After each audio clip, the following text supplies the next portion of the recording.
নমো ভগবতে রামকৃষ্ণায়। জয় মা, জয় ঠাকুর। ঠাকুর সত্যিই ছিলেন নটরাজ। নারী বা পুরুষ যে ভূমিকায় তিনি অভিনয় করুন না কেন, তা হুবহু হতো।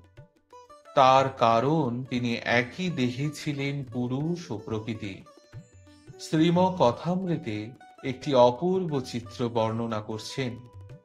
ঠাকুর শ্রীরামকৃষ্ণ শুদ্ধাত্মা ভক্তদিগকে পাইয়া আনন্দে ভাসিতেছেন ও ছোট খাটটিতে বসিয়া বসিয়া তাহাদিগকে কীর্তনের ঢং দেখাইয়া হাসিতেছেন।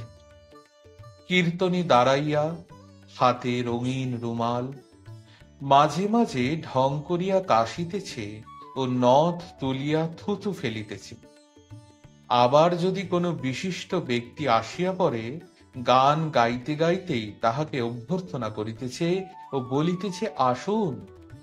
আবার মাঝে মাঝে হাতের কাপড় সরাইয়া তাবিজ, অনন্ত, বাউটি ইত্যাদি অলংকার দেখাইতেছে। অভিনয় দৃষ্টে ভক্তেরা সকলে হো হো করিয়া হাসিতে লাগলেন। পল্টু হাসিয়া গড়াগড়ি দিতেছেন। ঠাকুর পল্টুর দিকে তাকাইয়া মাস্টারকে বলিতেছেন, ছেলে মানুষ কিনা, তাই হেসে গড়াগড়ি দিচ্ছে।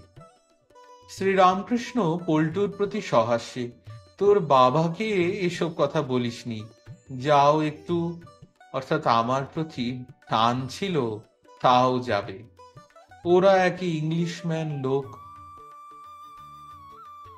শ্রীরামকৃষ্ণ অর্পণমস্তু। জয় মা, জয় ঠাকুর, জয় স্বামীজি।